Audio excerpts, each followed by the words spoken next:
Olá, olá, caros alunos, sejam muito bem-vindos à nossa aula de Direito Constitucional para o nosso concurso da Câmara Legislativa do Distrito Federal. Meu nome é Jean Peter e caberá a mim a graciosa incumbência de ministrar o Direito Constitucional para vocês. A bem da verdade, o nosso edital para técnico na matéria de Direito Constitucional, ele veio relativamente tranquilo, curto em comparação a outros editais, não é verdade? Mas nós temos que lembrar que a nossa banca é a FCC. E a FCC com a sua peculiaridade de ser, não é verdade? Então aqui, caberá a mim nessa aula, basicamente tratar com vocês a respeito de questões da FCC que podem estar presentes no seu concurso, considerando outros concursos recentes que a FCC cobrou o tema. E aí eu vou trazer para vocês essa modalidade de questão basicamente para nível técnico, que é o espelho do que será ali esperado por vocês, beleza? Galera, este concurso da Câmara Legislativa do DF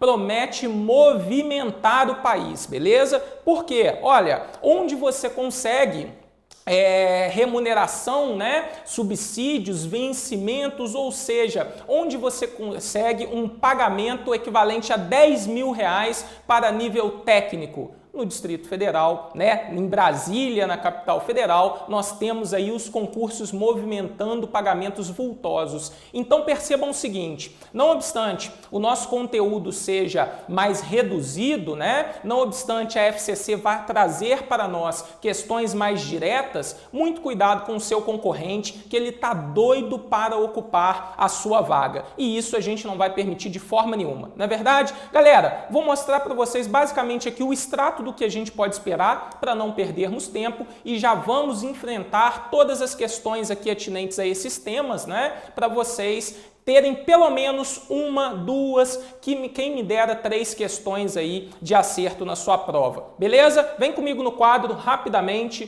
para vocês verem informações básicas, depois leiam o edital detidamente em cada ponto. Mas eu quero ressaltar com vocês isso daqui, ó. 30 horas semanais, meu amigo, para você que tem um nível médio, receber R$10.600 aqui iniciais é uma maravilha. Eu até choro na hora que eu vejo um valor desse, não é verdade? Eu falo o seguinte para os meus alunos, pessoal, olhem a sua carteira hoje em dia, olhem o bolso, pense onde você quer estar daqui a uns anos e olha e foca nesse concurso. É a sua chance de aprovação, beleza? Nível médio, portanto, para ganhar esses 10 aqui, os 10 milão que eu costumo chamar, né? E nível superior para ganhar os 15 milão, tá joia, meus amigos? No direito constitucional, focando basicamente aqui no técnico, princípios fundamentais, artigos 1º ao 4º da Constituição, direitos e garantias fundamentais, abarcamos, portanto, aqui artigo 5º ao artigo 17º da Constituição, beleza? Organização do Estado, vamos ver as normas atinentes à União, Estados, Distrito Federal, municípios, vamos verificar a organização político-administrativa, muita coisa bacana para ver dentro de organização de Estado. E olha só, meus amigos, organização dos poderes, o foco vai ser o poder legislativo. Beleza? Tranquilo? Então esse é o espelho do nosso edital, é neste conteúdo que a gente vai se debruçar para garantir a nossa aprovação no concurso. E, sem delongas, entrarei nas questões apresentadas pela FCC e que podem estar na sua prova. Tomara que nós consigamos acertar aí 2, 3, todas as questões de direito constitucional para você marcar na sua prova e correr pro abraço. E depois eu quero que vocês comentem, beleza? Professor, você acertou aquela questão, isso, aquilo, isso no nosso curso, meu amigo. Vai ficar muito tranquilo, justamente porque a gente vai passar por cada dispositivo da Constituição te apontando os macetes que vão facilitar o seu conhecimento. Quer ver? Vamos jogar na lousa, vamos para a primeira questão. Meus amigos, a primeira questão é uma questão fácil, é uma questão que a FCC coloca em todas as provas de concurso e você jamais pode se dar ao luxo de errar. Nós estamos tratando aqui, ó, dos princípios fundamentais da República, primeiro item do seu edital, primeiro tópico e cobra objetivos fundamentais. Quais são os objetivos fundamentais da República Federativa do Brasil? Anote aí, artigo 3º da sua Constituição, leitura obrigatória. Leitura obrigatória. Meus amigos, os objetivos nada mais são do que metas, diretrizes para o Brasil alcançar. E nessa questão a FCC quer saber exatamente: é um dos objetivos fundamentais da República Federativa do Brasil, previstos no artigo 3º. Você vai fazer o seguinte para mim, ó, anota aí do lado no seu material, essa expressão aqui, CONGAERPRO.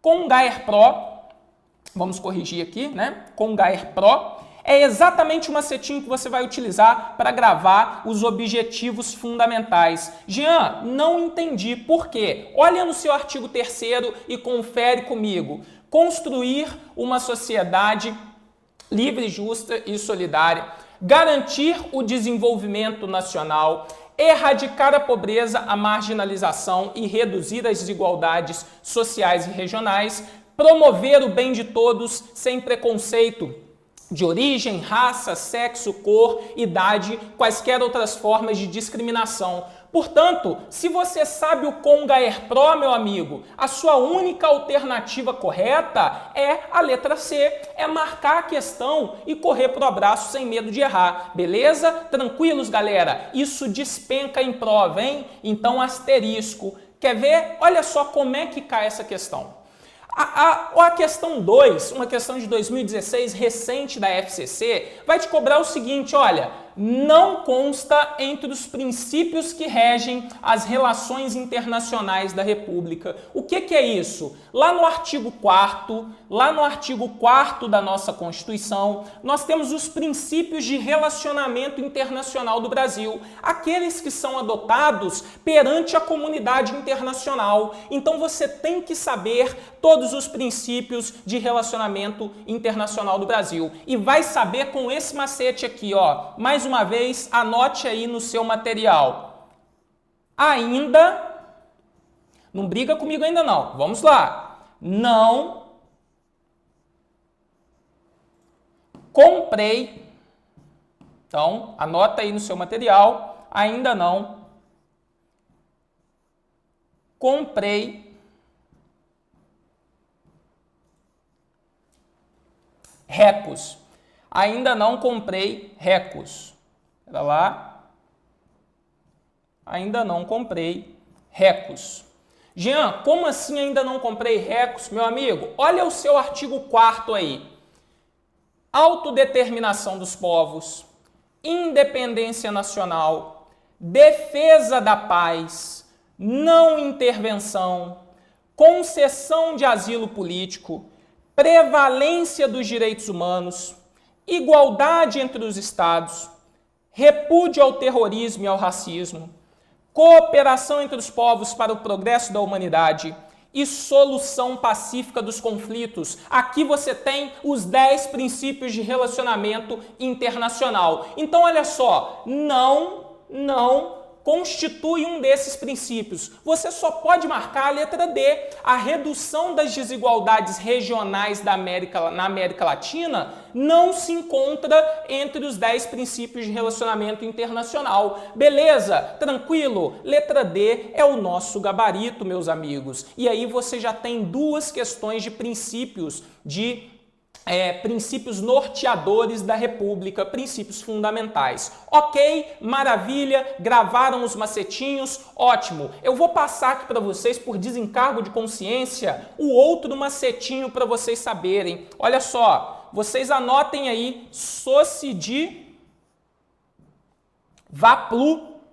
Porque em uma determinada questão pode pedir quais são os fundamentos da República Federativa do Brasil. Aqui você vai encontrar lá no artigo 1º da Constituição Federal, beleza? Soberania, cidadania, dignidade da pessoa humana, valores sociais do trabalho e da livre iniciativa e o pluralismo político. Ok, meus amores? Tranquilo? Maravilha? Vamos para a questão número 3. Questão 3 vai cobrar de você conhecimentos atinentes a artigo 5º e já fixe uma coisa na cabeça. Artigo 5º é a menina dos olhos da prova, tá joia? Da FCC, da CESP, muitas bancas gostam de pelo menos uma questão de artigo 5º. E isso eu te comprovo por meio da questão número 3, que traz aqui a questão da FCC em 2017, TRE, São Paulo. Olha só, meus amigos, seria incompatível com as normas constitucionais garantidoras de direitos e garantias fundamentais. Aqui, necessariamente, você tem que ler o artigo 5º em seus 78 incisos, tá joia? Você tem que passar por essa leitura, porque o seu concorrente já sabe o artigo 5º de cor. Então, pelo amor de Deus, não vamos dar bobeira para ele. Olha só, meus amigos, o que seria incompatível com a Constituição? Letra A, o estabelecimento de restrições por lei à entrada ou permanência de pessoa com seus bens no território nacional? De forma nenhuma. É livre a locomoção no território nacional. Entretanto, uma lei pode restringir a entrada, a permanência de pessoas no território. Isso é plenamente possível, tá joia, meus amigos? Beleza? Então, isso está compatível com a Constituição Federal. Beleza. Letra B, reunião pacífica e asterisco no direito de reunião, tá? Ele cai em todas as provas. A reunião pacífica sem armas, em local aberto ao público, independentemente de autorização, mediante aviso prévio à autoridade competente.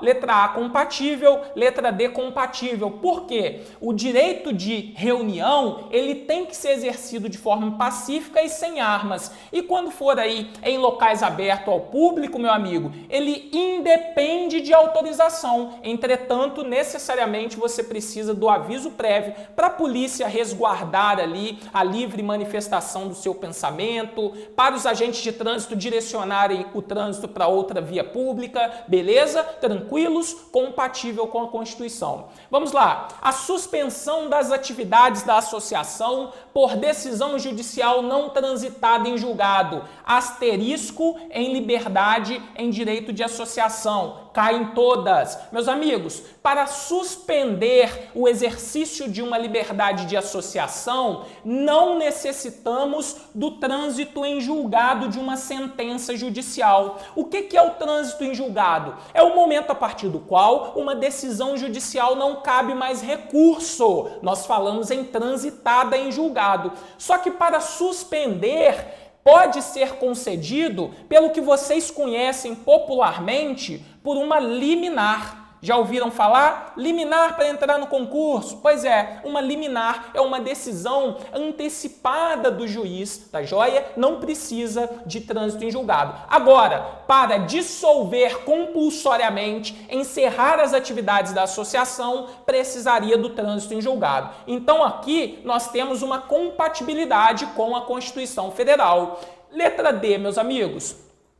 A interceptação das comunicações telefônicas para fins de investigação criminal por determinação da autoridade policial. Santo Deus, me deu até um arrepio na coluna. Pelo amor de Deus, meus amigos, a autoridade policial não determina, não decreta interceptação telefônica. É uma garantia, que nós possuímos de ser submetido a uma decisão judicial fundamentada, chamada reserva de jurisdição. Só o juiz competente pode determinar a interceptação telefônica. Beleza? Tranquilos, meus amores? Beleza? Então achamos o nosso gabarito, é a letra D. E claro, a letra E está compatível. A entrada na casa sem consentimento do morador em caso de flagrante delito durante a noite. Aí você vira e fala, não, durante a noite não pode, porque não tem o consentimento.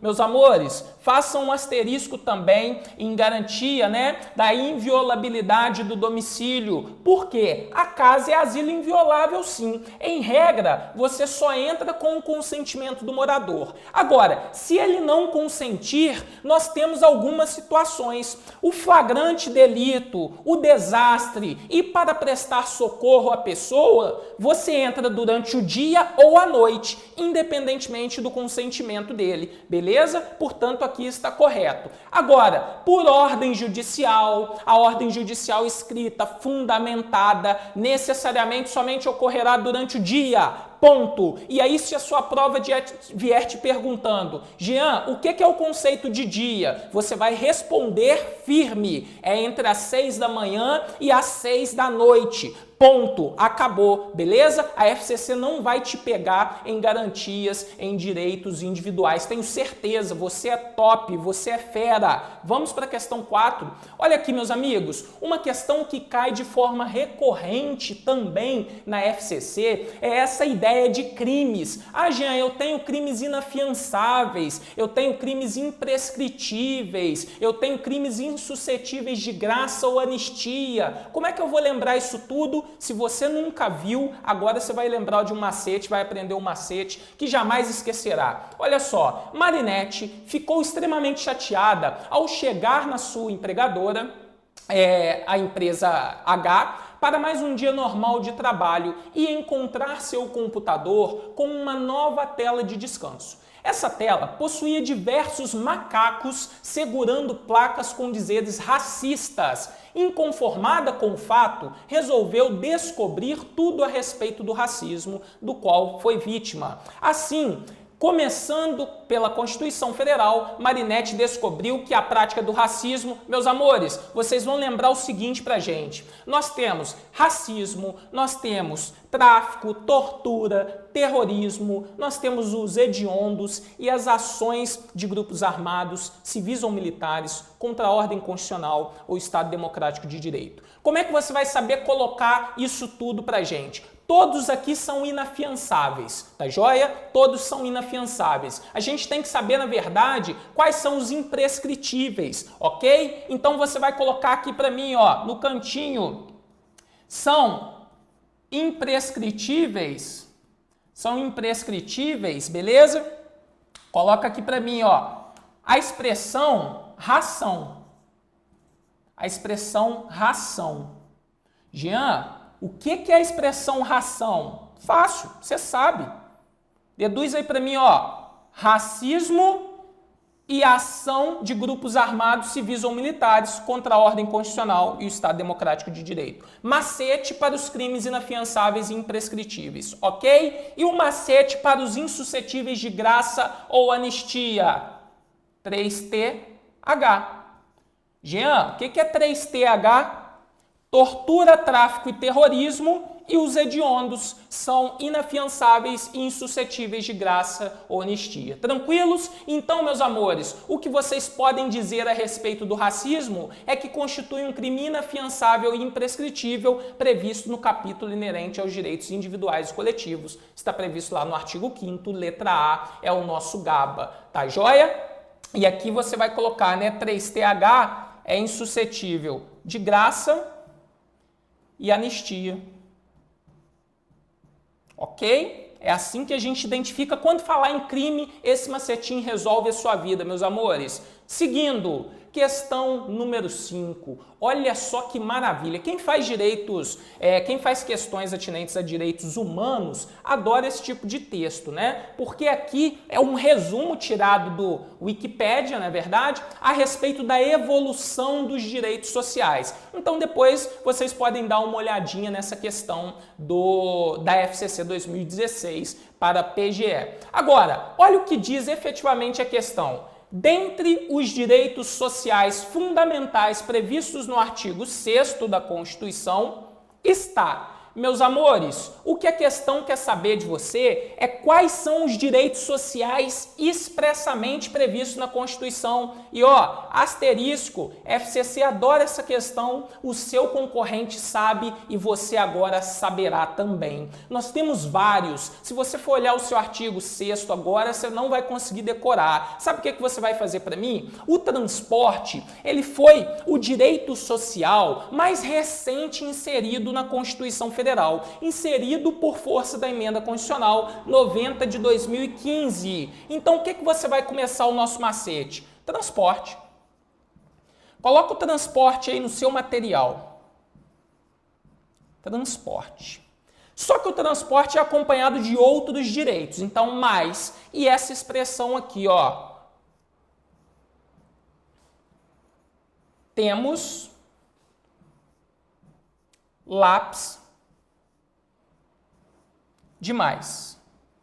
Olha a quantidade de macete que você está tendo acesso hoje. Temos lápis demais. E aí você vai falar, Jean, o que é esse negócio de temos lápis demais? Transporte você já sabe que é um direito social inserido pela Emenda Constitucional 90 de 2015, não é verdade? Então você vai pegar para mim o artigo 6º e vai ver, ó, trabalho, educação, moradia, segurança, lazer, alimentação, previdência social, assistência aos desamparados, e aí você não vai encontrar desamparados sozinho, você vai encontrar assistência aos desamparados, tá joia? Mas é aqui o macete para você lembrar. Proteção à maternidade, proteção à infância e saúde. Olha que maravilha! Você tem todos os direitos sociais expressamente previstos no artigo 6º. Por mais que não seja um rol taxativo, eles estão todos aqui na sua tela agora. E aí, meus amores, é só marcar e correr para o abraço. Obviamente, nossa única resposta correta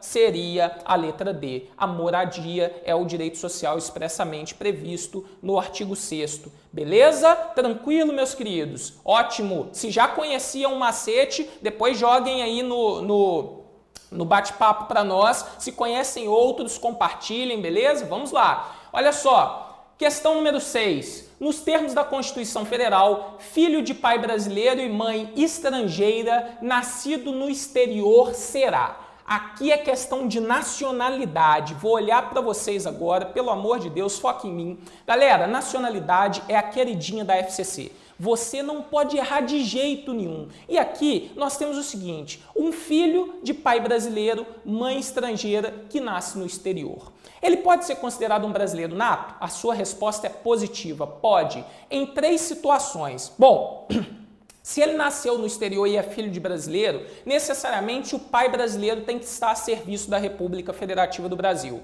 A primeira situação. Se ele não estiver a serviço da República, necessariamente essa criança tem que ser registrada na repartição competente. Segunda situação. Se ainda assim ele não for registrado também, necessariamente essa pessoa tem que vir a residir no Brasil a qualquer momento, beleza? Não tem problema. Só que após a maioridade, ela vai ter que fazer uma opção expressa pela nacionalidade brasileira. São essas 3 situações do carinha que nasce fora do Brasil ser considerado brasileiro nato. Vem comigo no quadro, olha só.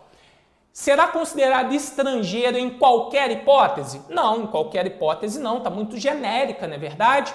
Brasileiro naturalizado desde que resida no Brasil por 10 anos, pelo amor de Deus, brasileiro naturalizado de forma nenhuma. Olha só agora, brasileiro nato se quando do seu nascimento o pai estiver a serviço da República Federativa do Brasil. Maravilha, letra C é o nosso GABA, é marcar a questão e correr pro abraço com a satisfação no olhar, beleza? Nós temos aí artigo 12 da nossa Constituição Federal. Brasileiro nato desde que quando do seu nascimento a mãe não esteja a serviço do seu país de origem? Isso daqui não, porque é um critério que exclui a qualidade de brasileiro daquele que nasce no Brasil e não no estrangeiro. E o naturalizado, a gente sabe que também não será, porque nessa hipótese ele seria nato. Ok? Tranquilo, nacionalidade, asterisco, hein? A FCC adora questão de nacionalidade. No curso a gente fala com mais ênfase, né, nos direitos de nacionalidade. Mas aqui, para você ver como a FCC adora, olha isso, meus amigos. Nós temos o seguinte, a Linda, né, primeiro aqui, a Nádia, é ministra do Tribunal Superior do Trabalho, TST. A Linda é presidente da Câmara dos Deputados e a Gisele é ministra do Supremo Tribunal Federal. Segundo as normas da Constituição, e o Rafael, né, pô, não vamos esquecer do homem aqui, é ministro ministro do Trabalho e Emprego. Segundo as normas preconizadas pela Constituição Federal de 1988, são cargos privativos de brasileiros natos. Você que está assistindo essa aula, ouvindo uma musiquinha, já sabe que eu vou falar do macete mp3.com. Este é o macete que você decora quais são os cargos privativos de brasileiro nato. Jean, como assim? Grave aí, meus amores.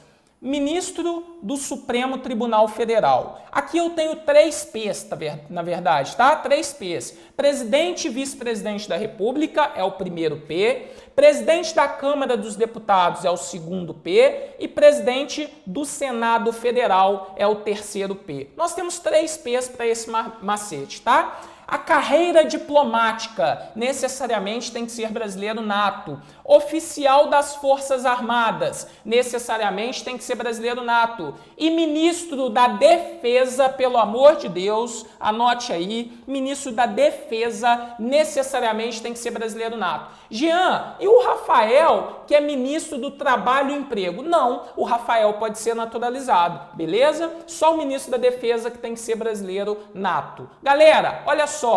Presidente da República e vice, nato. Nós temos aqui alguém que é presidente? A Linda. Então, a Linda Não, presidente da República não temos, né? Presidente da Câmara dos Deputados, nós temos a Linda. Então, a Linda necessariamente vai ter que ser brasileira nata, beleza? Show de bola. E nós temos aqui ministro do STF, temos a Gisele. Então, meus amores, Linda e Gisele necessariamente tem que ser brasileira nata. Portanto, a nossa resposta correta é a letra C, a única resposta admissível quando nós tratamos do mp3.com. Beleza, meus amores? Tranquilo? Show de bola. Questão 7 aí, resolvida com mais um macete para você. E mais uma vez, hein? Nacionalidade despenca em prova. Tranquilos? Beleza? Bom demais. Aí, questão 8 é uma questão um pouquinho mais puxada, mas nada que vocês não saibam. Meus amores, aqui vai falar da inelegibilidade reflexa. Prestem atenção. Brasileiro naturalizado com 25 anos de idade, pela segunda vez consecutiva no exercício do mandato de vereador, filho de governador de estado em que possui domicílio eleitoral, poderá, à luz da Constituição Federal, candidatar-se na esfera. Meus queridos, prestem atenção. Aqui nós estamos localizados lá no artigo 14, parágrafo 7º da sua Constituição Federal. Lá vai falar da inelegibilidade reflexa. E preste atenção. Inelegibilidade reflexa significa o seguinte: os familiares, no caso aqui o filho do sujeito, que é governador, fica inelegível, né? O filho fica inelegível no território de jurisdição do governador. Qual que é o território de jurisdição do governador? Para simplificar a sua vida, todos os cargos que estejam possivelmente vinculados à área de circunscrição territorial ou aquele estado. Então, olha só, prefeito, vereador, deputado estadual, deputado federal porque está vinculado ao estado, senador por aquele estado e o governador, nenhum desses cargos pode ser exercido, por exemplo, pelo filho. Agora, a inelegibilidade reflexa, ela tem uma exceção, salvo se o familiar já for titular de um mandato eletivo e candidato à reeleição. Ao que me parece, é a situação do sujeito. E olha só, a idade, ele tem 25 anos, está tranquilo. Ele pode ser vereador, porque para ser vereador você precisa ter 18 anos. E vereador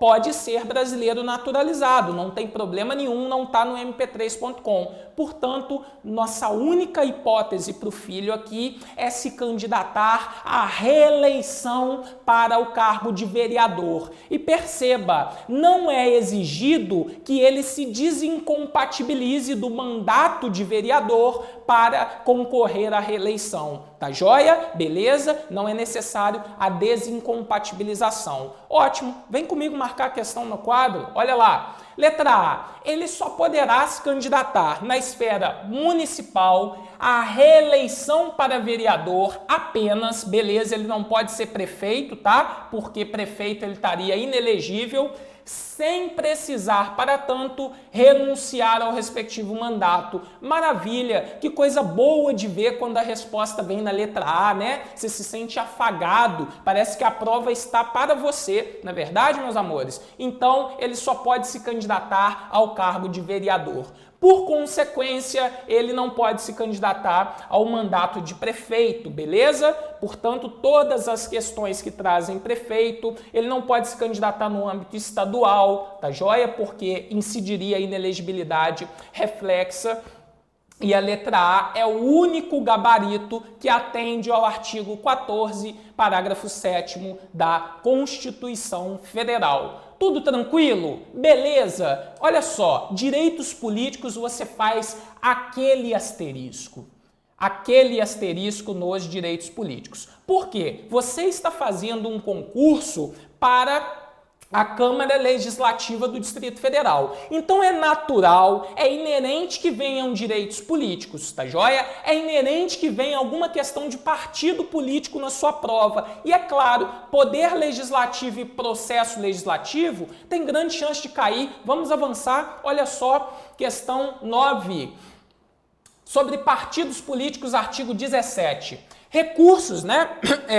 A Constituição Federal assegura aos partidos políticos recurso do fundo partidário limitado a 5 vezes a participação do partido político no Congresso Nacional, bem como acesso oneroso ao rádio e à televisão. Meus amores, esta limitação aqui de 5 vezes a participação do partido político sequer encontra respaldo na Constituição. Não há esta previsão na Constituição. E o acesso ao rádio e à televisão necessariamente serão gratuitos, beleza? Tranquilos? Vamos para a letra B. Letra B, a língua enrolando. Autonomia para definir a sua estrutura interna, organização e funcionamento, para adotar os critérios de escolha e o regime de coligações eleitorais, com obrigatoriedade de vinculação entre as candidaturas em âmbito nacional, estadual, distrital ou municipal. Meus queridos, a obrigatoriedade não é exigida. Nós estamos num momento qual que a verticalização partidária, as coligações, né, em regime de verticalização, já foi extinta. Nós tivemos a emenda constitucional 52 de 2006, que extinguiu aí a verticalização partidária, tá ok? Então, não é mais exigido. Olha só, autonomia para a criação de partidos políticos, sendo que, após adquirirem a personalidade jurídica na forma da lei civil, registrarão os estatutos no Supremo Tribunal Federal? De forma nenhuma. O registro dos estatutos é perante o Tribunal Superior Eleitoral. É muito claro isso, não é verdade? Agora, autonomia e o registro dos estatutos perante o Congresso Nacional? Menos ainda, né? O registro será perante o TSE. E olha a letra E como a nossa única questão correta, reprodução do nosso artigo 17 caput. A livre criação, fusão, incorporação e extinção de partidos políticos, resguardada a soberania nacional, o regime democrático, o pluripartidarismo, os direitos fundamentais da pessoa humana, observados os preceitos constitucionais, devendo os seus estatutos estabelecer normas de disciplina e fidelidade partidária. É a redação do nosso artigo 17 caput. Beleza? Letra E é o nosso gabarito, meus queridos. Olha a questão 10. A questão 10 vai trazer para a gente o processo legislativo.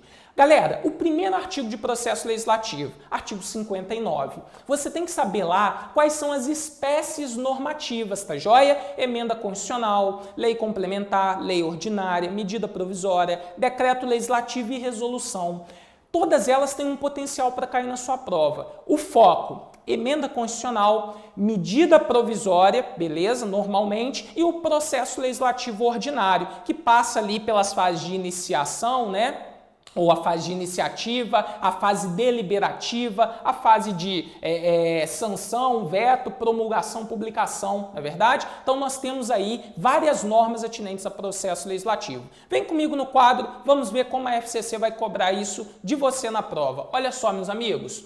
Questão 10 vai trazer as emendas constitucionais, tá joia? Questão 10, emendas constitucionais, artigo 60 da Constituição. Podem ser propostas desde que por iniciativa de 1/3 dos integrantes da Câmara dos Deputados e do Senado Federal. Meus queridos, cuidado, tá? A iniciativa para emenda é 1/3 da Câmara ou do Senado e não e do Senado, tá joia? Ótimo. Letra B. São sempre promulgadas pelo presidente do Congresso Nacional, dependendo da sua aprovação do voto de 2/3 dos integrantes de ambas as casas. Não, na verdade nós sabemos que a promulgação é feita pela mesa da Câmara e do Senado com o respectivo número de ordem, então hoje seria a emenda constitucional 97, tá joia? E obviamente a aprovação de emenda é por 3/5 dos votos em 2 turnos em cada casa no Congresso, tá ok? Beleza? Então, emenda constitucional é questão recorrente na sua prova. Letra C. Podem ser propostas, aprovadas e promulgadas sem a participação do presidente da República em nenhuma fase do processo legislativo? Tem gente que até assusta, né? Mas é a questão verdadeira. Por quê? A única possibilidade que o presidente tem de participar de uma proposta de emenda constitucional é na iniciação. Se ele não tem a iniciativa, todo o processo e o trâmite, ele não participará, tá joia? Então, na verdade, a única possibilidade que ele participa é da iniciativa da PEC, beleza? Se não tiver a iniciativa do processo, ele não participa mais. Não há sanção nem veto de emenda constitucional. Letra D. Podem ser propostas por qualquer Assembleia Legislativa Estadual pelo voto da maioria simples de seus integrantes. Na verdade, nós exigimos mais da metade das Assembleias Legislativas, manifestando-se cada uma delas pela maioria relativa de seus membros, conhecida também como maioria simples. Tá ótimo? E letra E. Não poderão ser promulgadas na vigência de intervenção federal, estado de sítio e de defesa ou em situação de calamidade pública. Meus amigos, as restrições circunstanciais à emenda constitucional estão aqui, tá joia? Intervenção federal, estado de sítio e estado de defesa. A situação de calamidade pública por si só não gera a impossibilidade de promulgação de emenda. Tá ótimo, meus queridos? Questão 11. Olha só, isso daqui é muito importante pra gente, tá? Projeto de lei federal versando sobre o regime jurídico dos servidores da administração pública federal. Esperem uma questão dessa na prova de vocês, tá joia? Artigo 61, parágrafo 1º. Vai trazer a iniciativa privativa do presidente da República. Só ele que pode apresentar projetos de lei dessa natureza. Portanto, meus queridos, tratando de administração pública federal, regime jurídico dos servidores, é só o presidente que participa. Você já cortaria a letra E e a letra A, ok? É privativa do presidente. E vocês sabem que todo o processo legislativo de iniciativa do presidente da República necessariamente terá início na Câmara dos Deputados. Gravem isso. Câmara dos Deputados. Portanto, letra B, onde prevê Senado Federal, e letra C, onde prevê que qualquer casa legislativa, a escolha do presidente do Congresso, não se sustentam. Portanto, a letra D é o nosso gabarito, é a nossa questão correta, ok? Claro, no nosso curso de Direito Constitucional, a gente trabalha isso com uma diversidade muito grande aí, com uma amplitude maior de todos esses conhecimentos. Eu passo por uma linha do processo legislativo para vocês e aí tem como nós apanharmos todo esse conhecimento e ficarmos filés para a prova, beleza? Vamos lá, questão 12. Olha só, lei ordinária e lei complementar. Ah, isso daqui gera muita dúvida em muita gente. Meus queridos, há hierarquia entre lei ordinária e lei complementar? De forma nenhuma. Não há hierarquia entre lei ordinária e lei complementar. O que há, na verdade, constitucionalmente previsto, é uma reserva de competência para a lei complementar. As matérias que a Constituição elege como dignas de serem tratadas de lei complementar, ela vai prever lei complementar preverá, lei complementar estabelecerá, tá ok? Beleza? E, na verdade, a grande diferença entre lei ordinária e lei complementar é que para a aprovação de uma lei ordinária, eu preciso basicamente de uma maioria simples ou relativa. Já para a aprovação de uma lei complementar, é exigido necessariamente a maioria absoluta dos membros, meus amores. E o que consiste em maioria absoluta?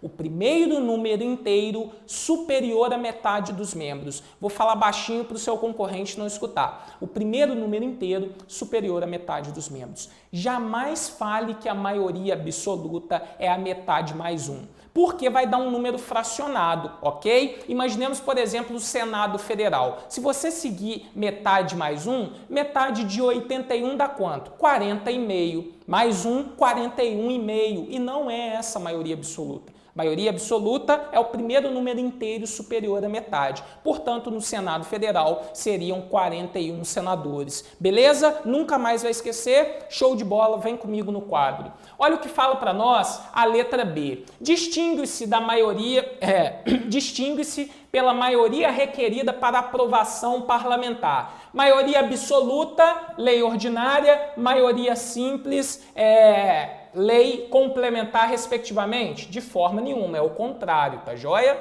É o contrário. Maioria simples para lei ordinária, maioria complementar para maioria absoluta para lei complementar. Letra C. São igualmente atos normativos primários. Beleza, olha só a expressão. Artigo 59. São atos normativos primários porque retiram fundamento de validade diretamente da Constituição Federal. Mas a segunda, que é a lei complementar, tem prazo diferenciado para sanção ou veto do presidente da República? Não, galera, o prazo é o mesmo, tá? São 15 dias úteis para sanção ou veto. Então, portanto, não há esse prazo diferenciado. Excluem-se da possibilidade de a segunda dispor sobre matéria da primeira. Excluem a possibilidade de a segunda dispor sobre matéria da primeira? De forma nenhuma. A lei complementar, como exige maioria absoluta para aprovação, o quórum é maior que a maioria relativa ou simples para a lei ordinária. Portanto, não exclui a lei complementar, pode tratar de matéria de competência de lei ordinária. Tá ok? Por fim, podem veicular ambas as espécies normas nacionais, isto é, que repercutem para todos os entes federados, né? União, Estados, Distrito Federal e municípios. Beleza, é o nosso gabarito correto. Tá ok, meus amores? E agora, vamos falar rapidamente do poder legislativo, meus queridos. Duas questões que vocês podem esperar, na verdade, de poder legislativo. Diria até três, tá ok? Uma, garantia dos parlamentares. Sempre cai e caiu nessa questão. Segundo, sistema eleitoral. Sistema majoritário, sistema proporcional, qual que é eleito por qual. E terceira situação que você pode esperar a respeito de poder legislativo é competências. Competências da Câmara, competências do Senado e competências do Congresso Nacional. Necessariamente você tem que ler dos artigos 48 a artigo 52 da nossa Constituição. Maravilha? Vamos ver aqui, ó. Os parlamentares, eles contam com garantias, tá joia? Com imunidades formais e imunidade material. A imunidade formal, vamos começar primeiro pela material. A imunidade material é muito simples. É a imunidade com relação às opiniões, palavras e votos. O parlamentar, meus amigos, e aí grave,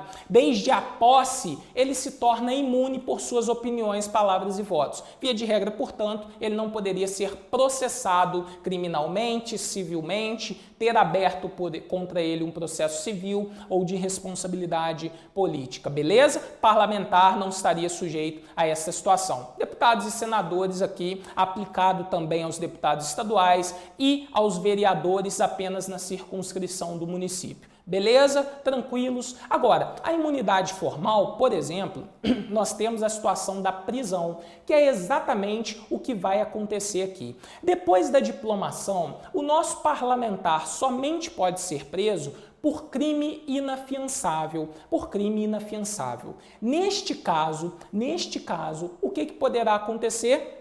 Nós necessariamente teremos que comunicar à casa respectiva em 24 horas da prisão, para que ela, pela maioria absoluta de seus membros, decida se vai sustar aqui, né? Se vai manter ou não a prisão do parlamentar. Vem achar comigo essa garantia? Olha só, em uma situação hipotética, o senador X cometeu um crime inafiançável dentro do Congresso Nacional. Então perceba, ele já era senador, obviamente foi após a diplomação, não é verdade?